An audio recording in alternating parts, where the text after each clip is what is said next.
ఎక్కడ దరిద్రం ఉన్నా ఈ స్తోత్రాన్ని చదువుకుంటే వాళ్ళకి లక్ష్మీదేవి యొక్క కటాక్షం కలుగుతుందని లక్ష్మీదేవి యొక్క అభయం.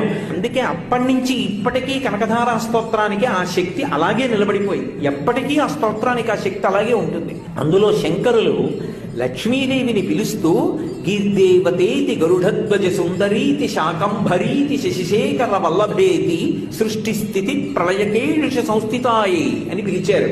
అమ్మా, నువ్వు గీర్దేవతేతి, బ్రహ్మశక్తి అయిన సరస్వతి నువ్వే.